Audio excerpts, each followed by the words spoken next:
بسم الله الرحمن الرحيم، والصلاة والسلام على نبينا محمد وعلى آله وصحبه أجمعين. في يوم الجمعة تاريخ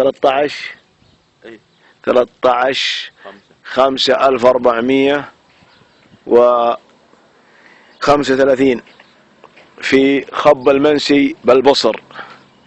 هذا مسجد يلا من فضلك قديم ومرمم، جزا الله من رممه ألف خير. هذا المسجد، هذا دورة المياه، هذا سقفه، الله أكبر، لا إله إلا الله. هذا الأفياش القديمة، شو الأفياش القديمة أبو طقة. الآن احنا بنتقابل مع إمام المسجد بالمنسي، ونبي نشوفه بالمسجد الشيخ. بسم الله ما شاء الله تبارك الله. هذه سرحة المسجد يلا من فضلك. وهذا المسجد ما شاء الله مسجد المنسي بالبصر قديم، ما شاء الله ما شاء الله ما شاء الله. هذا طبعا القبو يسمونها الخلوة من أول. شوف الخلوة ظلمة، لكن بنحط الفلاش ونشغل على الخلوة الحين إن شاء الله.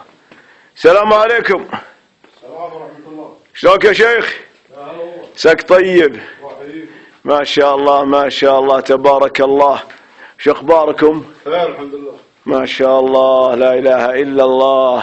هذا مبني عام 78 1378 هجري. ما شاء الله 1378 هجري. لا اله الا الله. أنا الملك فيصل الله يرحمه. الله يرحمه ويسكنه الجنة. آمين. شلونك يا شيخ؟ عساك طيب؟ خير الحمد لله. ما شاء الله. كم لك سنة بهالمسجد؟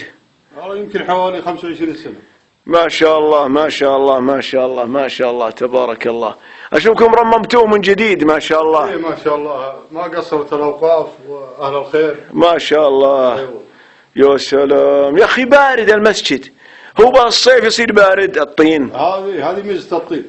ما شاء الله ما شاء الله. الصيف بارد والبرد حر. ما شاء الله ما شاء الله ما شاء الله ما شاء الله لا اله الا الله تبارك. هذا التاريخ، هذا التاريخ يو 1378. يا الله ما شاء الله ما شاء الله ما شاء الله. يا زين المساجد الأول بانشرح صدري، والتالي والجديدة بانشرح صدري، بس عاد أذكرك بالأولين ذي ما شاء الله لا إله.